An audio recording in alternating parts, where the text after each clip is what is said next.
Greetings and salutations, friends, and welcome to this, the 100,000 special, where we will be talking about Imperial Knights. I figured that would be a suitably bombastic topic for this august event.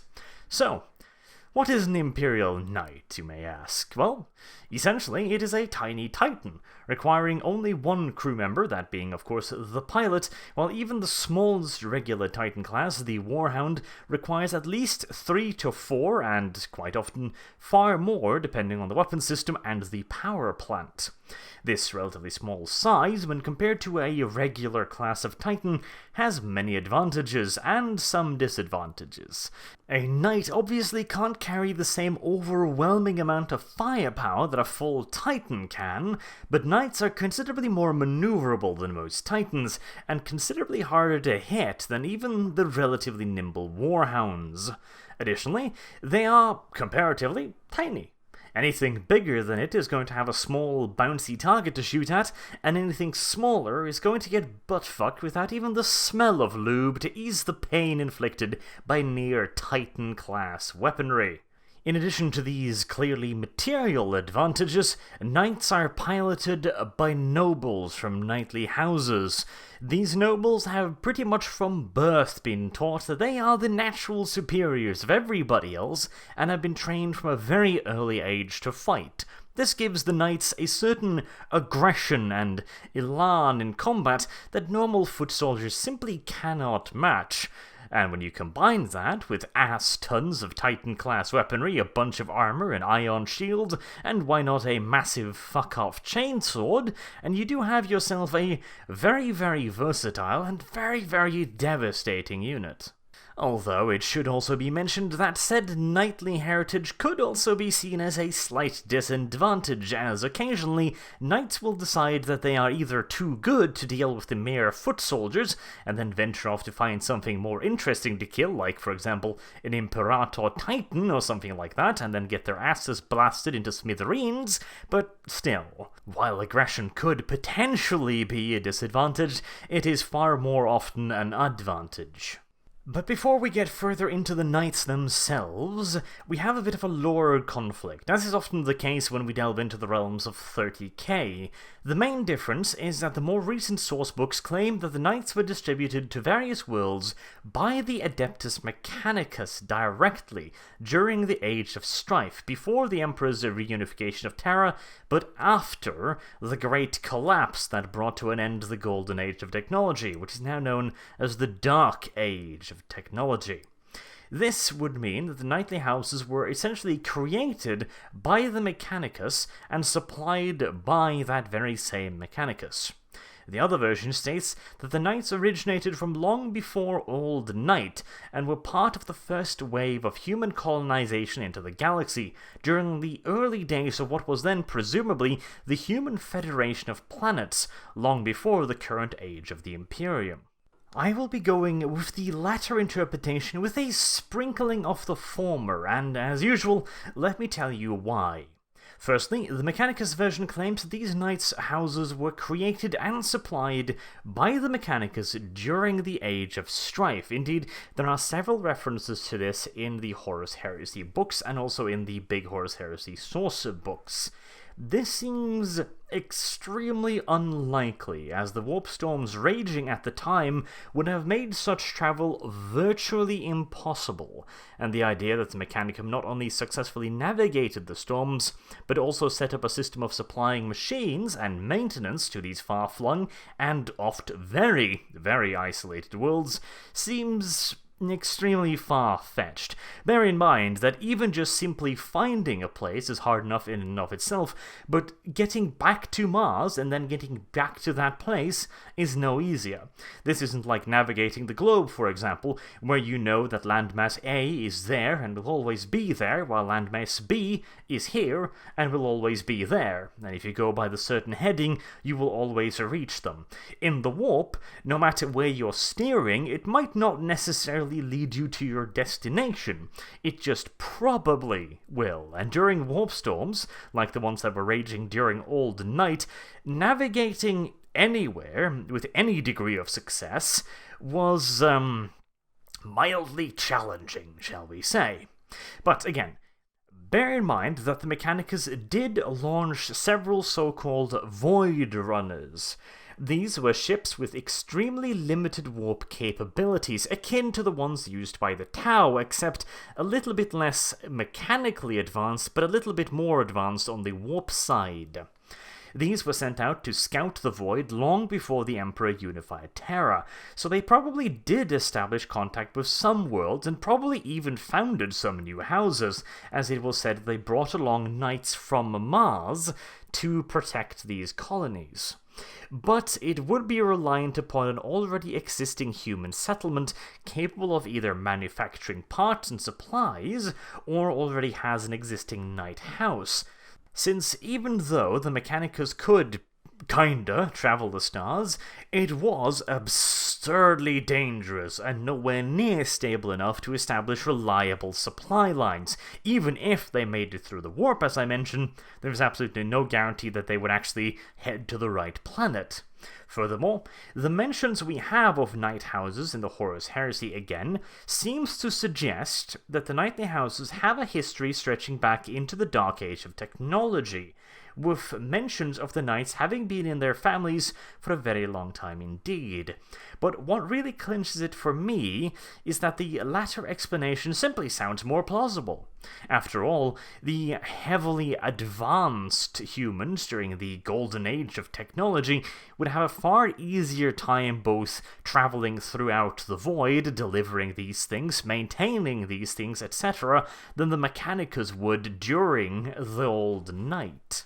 Not to mention, of course, that it would be very, very logical to bring these along. Of course, back during the Golden Age, when humanity first expanded into the stars, there was a pressing need to provide the new colonies with a means to defend themselves and to pacify the local wildlife, which in many cases could be a considerable threat even to technologically advanced settlers. On one planet, for example, it is said to have had goddamn dragons on it. As such, it stands to reason that vehicles like knights would be perfect for these planets, being able to carry plenty of ratata and boom along with a good deal of protection while traversing the difficult landscape with its humanoid form.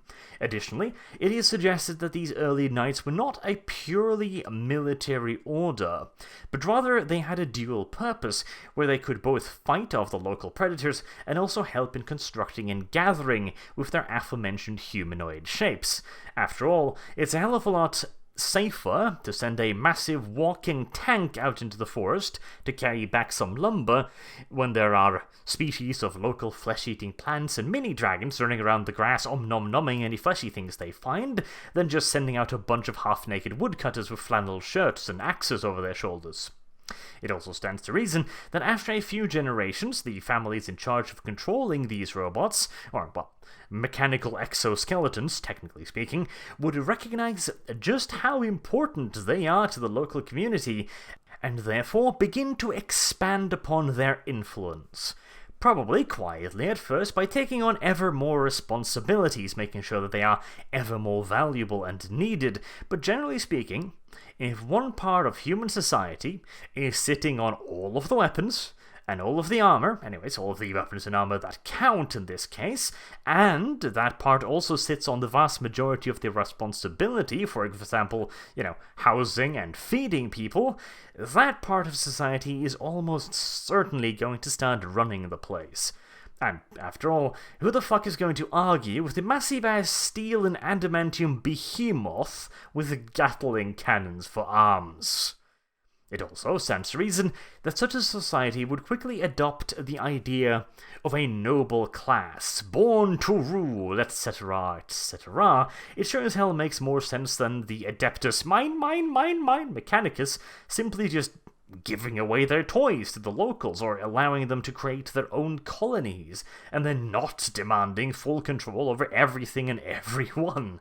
After all, the Mechanicus are not exactly known to be the sharing bunch, and the reason given for why they would simply just give away such incredibly valuable and revered tech as Imperial and Knights and essentially just cede their independence on the hope that once they found them again at the end of Old Night, they would just go like, oh, yeah, no, we'll totally just give our independence back to you now, it's fine, It's not the best explanation, I've got to admit. And lastly, the Emperor himself fixed a knight's dodgy leg on his first visit to Mars during the early days of the Great Crusade. This seems to suggest that the Emperor knew what a knight was and how to fix one, which again heavily suggests that the knights were around during the earliest days of human colonization of the stars. And considering that Big E couldn't simply just stroke the webway under the Imperial Palace and make it better again, it seems safe to assume that the Emperor needs at least a vague understanding of the device to actually fix it. And so, with that out of the way, let's get on with it. As we have already talked about, the various knightly houses have virtually without exception risen to dominate their respective planets as a noble class, and in many cases, they have assumed outright leadership of their respective planets, and in some cases even systems. The power wielded by the various houses is mostly dependent on the numbers of houses and local military families, and of course, the strength of each of these houses. To put it bluntly, a house with 18 knights is going to be lording it over a house with 5 knights, and so on. Bigger and more powerful knightly houses will usually, therefore, dominate the smaller factions unless these smaller factions have more prestige and fame, or, of course, the smaller factions can band together and create alliances that they can use to bully the single large faction with. So, how did this system come to be, you may ask? Well, as mentioned previously, when humanity first went out into the stars, it was necessary to bring along protection that could handle a huge variety of threats and environments. This necessitates a few things. Firstly, a closed crew compartment to protect the pilot from environmental threats and potentially aggressive natives. Next, the machine needs some way to move. Wheels are great if the planet in question can be guaranteed to be relatively flat and not, chock full of trees, etc. But it is not a very good choice in most cases, as a wide-wheeled vehicle will have a pretty severe restrictions placed upon its mobility until roads can be constructed, and depending on the friendliness of the local flora, fauna, and potentially people, that cannot always be guaranteed. Tracks are a better choice as they negate many of the problems wheels have with rough terrain, but tracks also have problems with steep inclines or rocky terrain, especially as the tracks themselves have a nasty habit of breaking its individual links. A bipedal method of motion is preferable to both in terms of mobility and crossing uneven surfaces and potentially dangerous terrain, and it might even have a potential advantage in durability. But they would be far more complicated to create and maintain. With the tech available during the golden age of tech, however, it is likely to have been considered a relatively minor problem, and so the bipedal walking machines seems to have been the obvious choice. A vaguely humanoid shape also has the advantage of arms. Depending on the equipment, such a machine could be used for gathering materials by using drills or saws, as well as providing at least 2 weapon hardpoints, in addition to any hull-mounted weapons. This versatility was precisely the point of early knights. They were supposed to be multi-purpose machines with the ability to build and supply the colony, as well as educate the local wildlife on the finer points of human explosives and their thoughts on territorial integrity and the violation of their safe spaces. The early knights would essentially become the founding colony's lifeline, as they would provide much of the labor, exploration, and protection of the colonies and its people. And while any of these tasks could no doubt be shifted onto other machines and people with time, the sheer power of a knight makes it unlikely that they would be surpassed in terms of raw military power. As such, over the course of maybe a dozen or so generations, the owners of knights would find themselves in possession of the premier military force on the planet, and a long and proud history as pillars of the community. Piloting a knight would almost certainly come to carry with it considerable prestige, and all due likelihood, a fair bit of perks as well. In such a situation, it is only natural that the pilots of these knights would seek to pass on said status and privilege to their children, and they in turn would pass it on to their children, and so on, thereby creating the knightly houses and their bloodlines. This in turn would quite naturally create an upper class in society, a noble class, if you will. Originally, this class would base their privileges and status upon their services they offer to the colony. But over the years, as tradition grow and the colony does as well, thereby meaning the knights are less important and less useful for manual tasks, the knights would start performing less and less of these mundane tasks, like gathering resources or providing direct escort. Rather, the knights would focus more on the noble arts, such as combat, for example, which would probably be one of the most important, as they are, after all, piloting massive walking super tanks. But with the delegation of many of the lesser tasks to the peasantry, the nobles would have more time on their hand for idle pursuits and education, which would further widen the gap between them and the commoners, since even at this relatively late, or well, medium to late stage in a colony, most of the people in said colony and on the planet would still be busy just making sure that they can provide a living for themselves and their families. As such, higher education, arts, and all that fancy-wancy-pansy stuff is far less likely to be made a priority. After all, if you're starving to death due to a lack of turnips, you're not really going to give that much of a shit about the pretty painting hanging on the wall.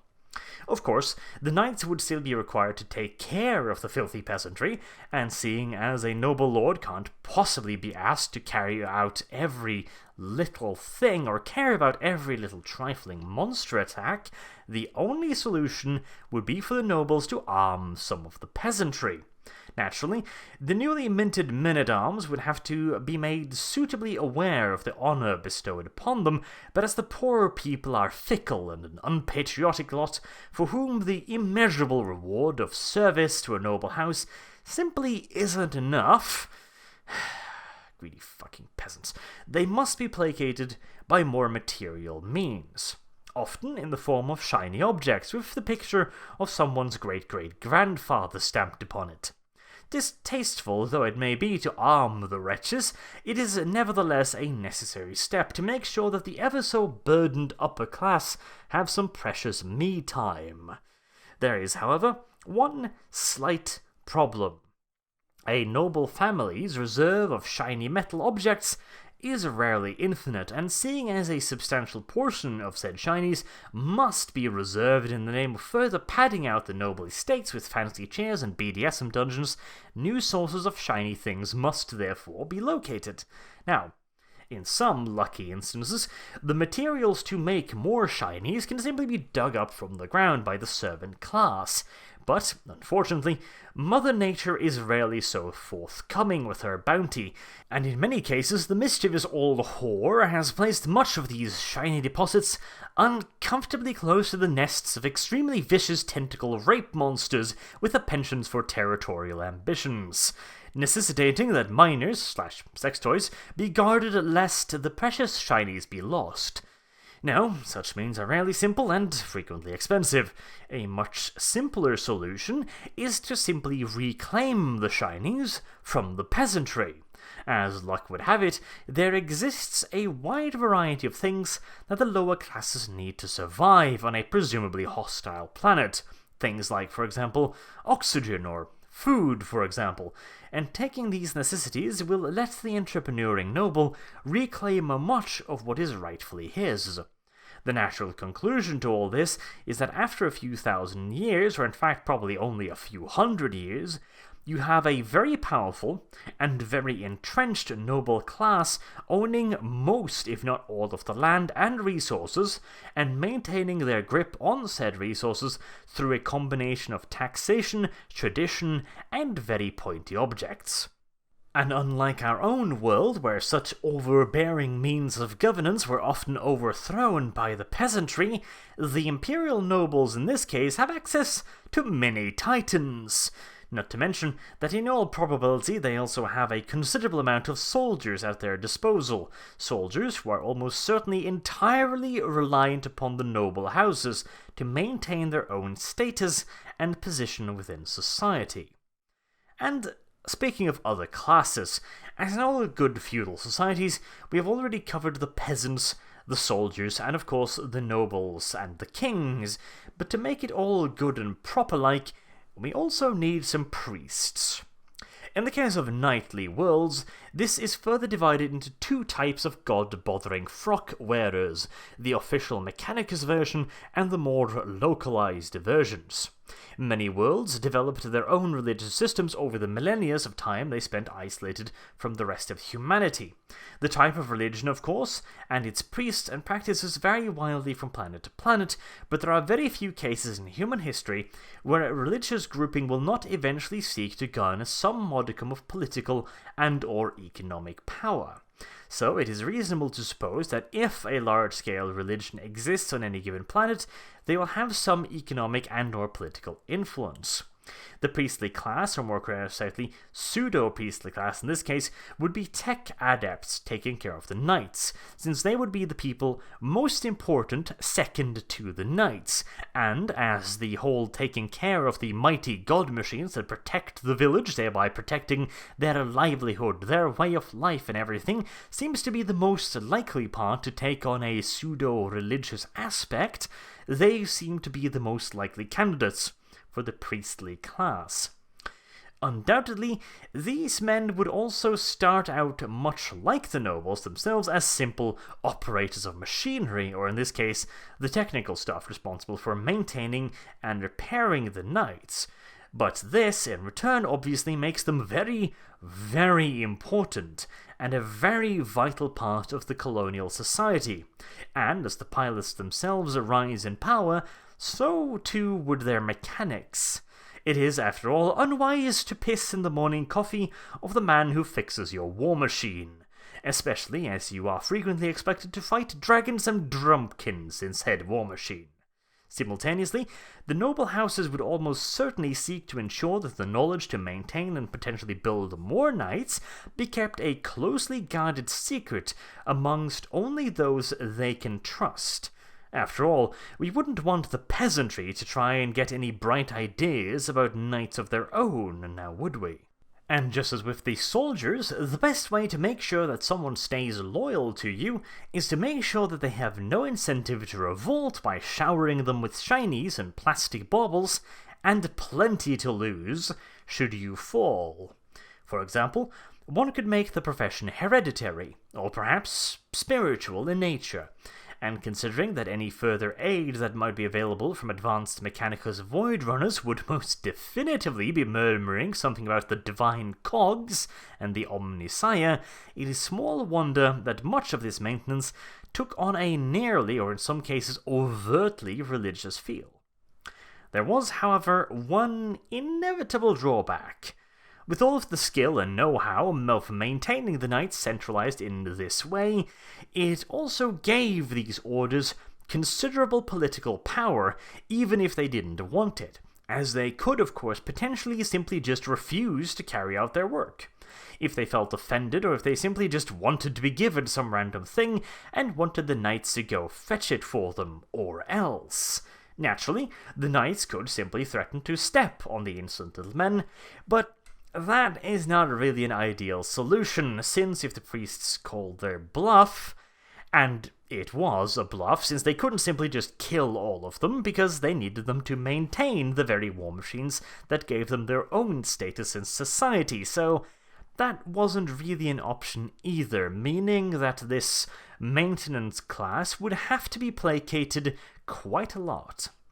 But now that we have covered the presumed formation of houses, let's move on to the era of the Great Crusade.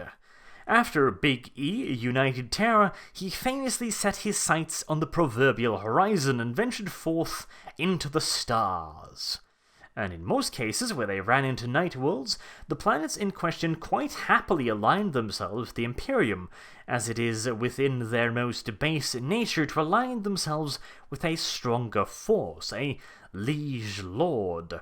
Though, of course, in some cases there were hostilities, but they were relatively quickly quashed. The knightly houses were used to dealing with savage beasts or peasant uprising. An actual military force like the Legiones Astartes was an entirely different matter. Cases of outright war, though, even when there were conflict, were relatively rare. After all, the Imperium had much to offer the knightly houses, and in most cases, very little interest in interfering with how they lived their lives and how they abused their peasantry. With the coming of the Imperium, the knights would have access to the three things they loved the most: plenty of high-quality supplies and reserve parts to keep their mounts in tip-top shape, lots of new peasantry to oppress, and finally, the chance for glory and honor upon an ever-expanding galactic battlefield.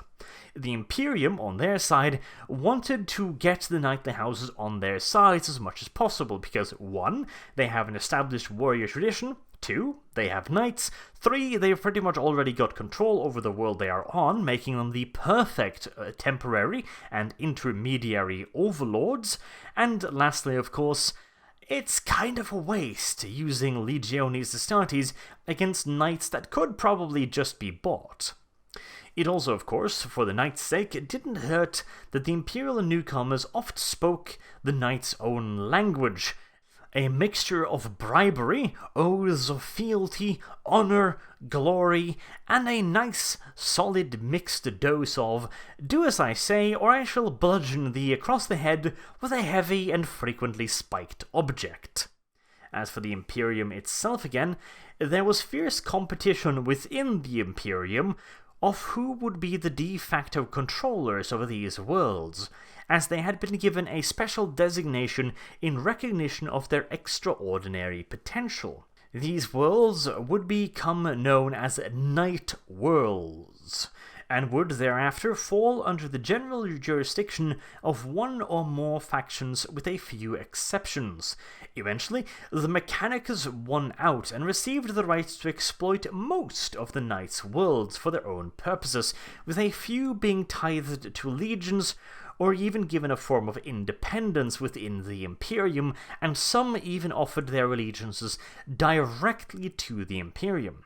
But as a quick note on these so-called independent worlds, they were of course not entirely outside of the Imperium, and their wider interplanetary political stances would of course be dictated by the Imperium, but in return, they were allowed to do whatever they wanted to on their local planet, in return for a few simple tithes.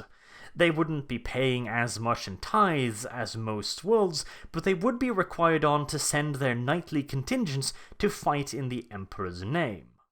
As for the houses that fell under Mechanicus' control, they were still granted a fair bit of freedom, more than most within the Mechanicus, but that was primarily because it is easier to tame a metal monstrosity with carrots rather than the stick.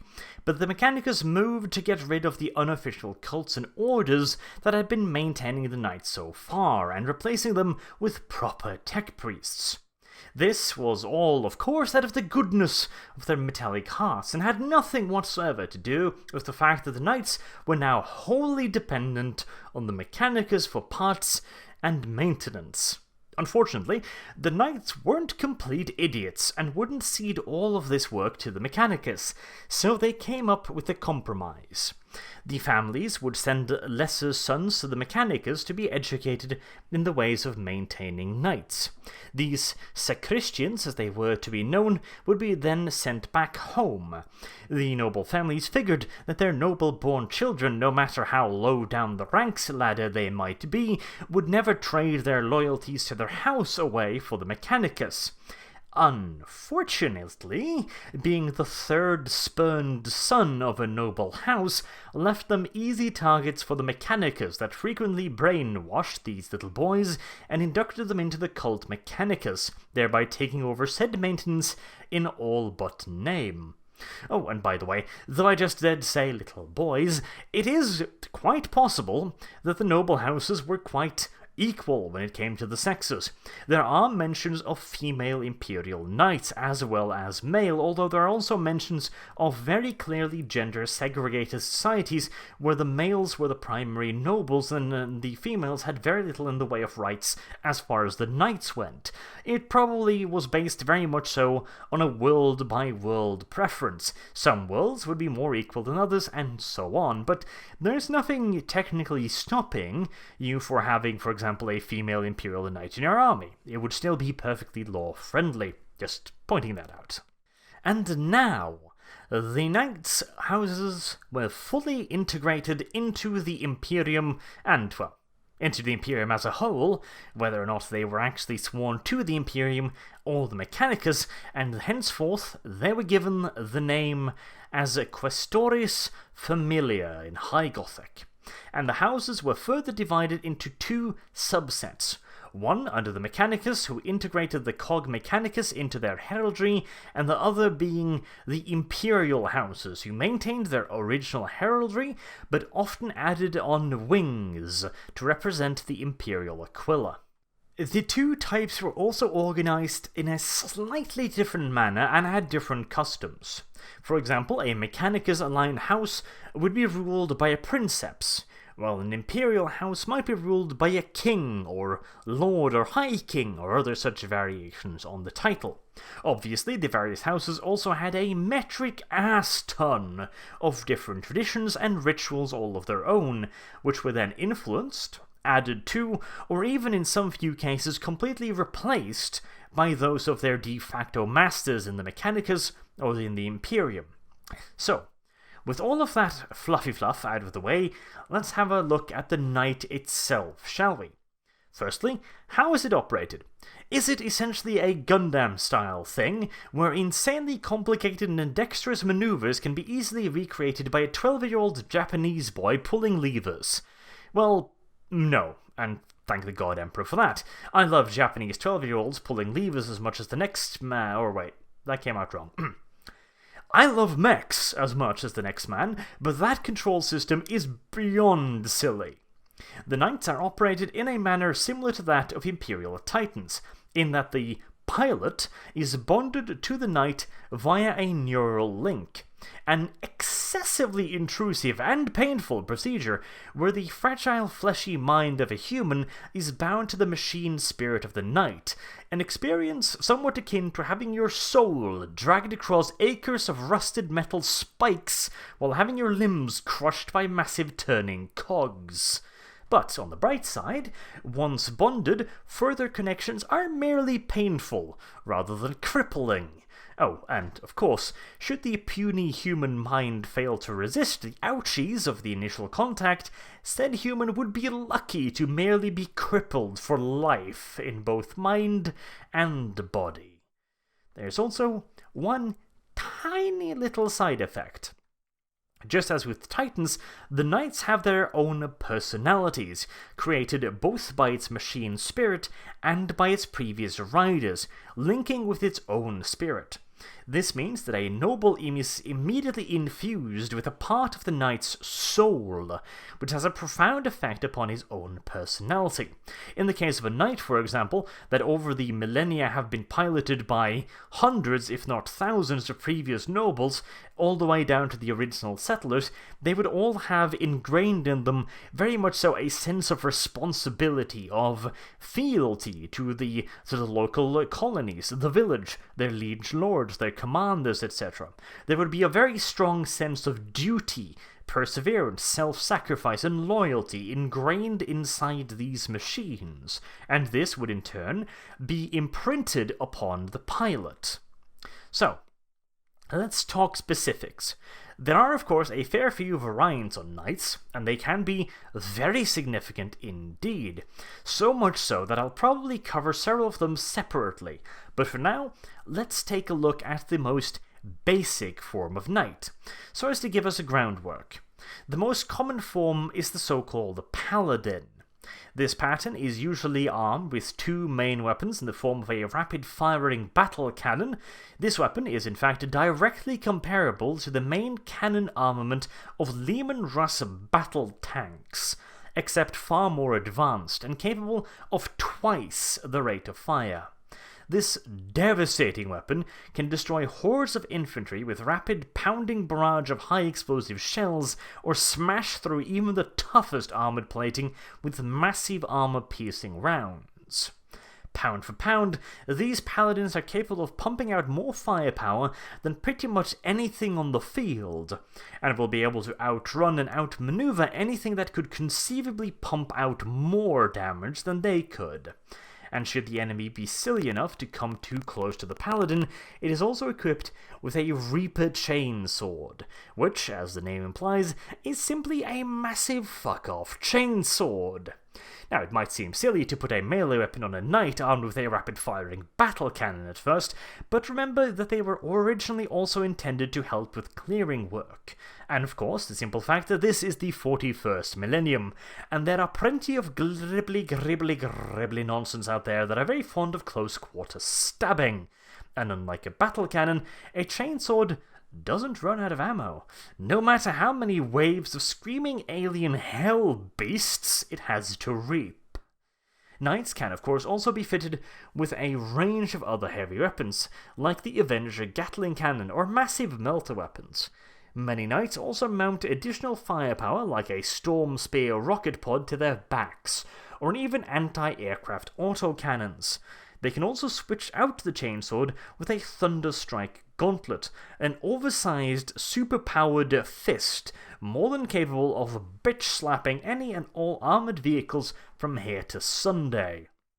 And as for how they would fare in combat, well, they are essentially mini-titans that work in kind of the same way as Warhound Titans do, with formations of knights being preferable. Occasionally, knights will fight by themselves, and this is often the case in the case of so-called Freeblade Knights. Now, a Freeblade Knight is a knight that has disavowed himself of his original house. All knights have the right to distance themselves from their parent house. They could do this at any time and for any reason, though usually, due to their ingrained sense of loyalty, it will require some fairly extreme happenstance for this to be the case. Maybe some extreme stain upon their honor, on some great injustice done to them, or something like that. These Freeblade Knights will then continue to fight for the Imperium, often attaching themselves to crusades or battle fleets, most of which will be more than happy to receive an Imperial Knight, and will often be more than willing as well to provide said knight with whatever he might need in the way of maintenance, professional crew, spare parts, ammunition, etc., etc. After all, it is an Imperial Knight that basically all he asks for his service is a little bit of cash now and then to go and play along with, and of course the maintenance of his machine. It's a pretty goddamn good deal. But in the cases of proper knightly houses, they are usually deployed in formations. These formations are often reminiscent of their noble knightly heritage. For example, one formation is literally called a lance formation. Another formation is known as a baronial court, where a high-ranking noble, the Baron, commands a squad, essentially, of greenhorn knights, or at the very least, greenhorn as far as the knights give a shit. A knight can have been bonded with his vehicle for many years indeed, and still be considered a newbie, since he hasn't really won his spurs yet, so to say. And in many cases, the position of the family is also hereditary, which means that the firstborn son of a knightly lord might in some cases have to wait all the way up until his daddy finally keels over dead before he is allowed to claim the title of a full knight or baron, or any other special title that his family might have held. In the case of this formation, the Baron would be the wise old master guiding the greenhorns and imparting upon them his boundless wisdom. Essentially, his role is to be the unsufferable smart-ass bastard that baps the lesser men above the head and goes, "Pay attention, lad!" Stuff like that. Nevertheless, it is a devastating formation, and is usually made up of 3 knights, and if equipped properly, with full-on Storm Spear rocket pod, maybe a little bit of AA here and there, Gatling cannons, rapid-firing battle cannons of course, and potentially 3 massive melee weapons, it is an absolutely horrifying formation, more than capable of carving their way through entire armies, and they might even pose a threat to fully fledged battled titans, as those Reaper chainblades are nothing to sniff at, and a concentrated barrage of rapid-fire battle cannon shells can knock out the void shields of even medium-sized titans. Additionally, even a titan might not be able to simply just wipe out the knights, since they rely not only upon their own armor, which is heavy indeed, but also upon their own mini void shields known as ion shields. These are not as powerful, nor layered in as many different protective groupings as proper void shields, but they are still more than capable of absorbing a good solid amount of the firepower directed at the knight, and, with a little bit of luck, it could even save the knight from Titan-class weaponry for a limited amount of time, though a wise knight will not be pushing his luck by eating multiple barrages. And of course, I do say that they are deployed in this formation, but that is not strictly speaking true. For example, let us say that an Imperial commander has a group of knights under his command. Well, much like Astartes' forces, they would not, in all due technicality, be under his command.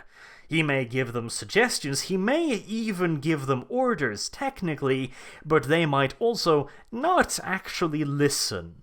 In many cases, the various knightly houses will be far more loyal to the Imperium, therefore more open to actually taking instructions from Imperial commanders than Adeptus Astartes, or, well, actually, loyalty is not the correct term here. The Adeptus Astartes are undoubtedly loyal, but they are loyal to the Imperium as an ideal rather than a governmental body.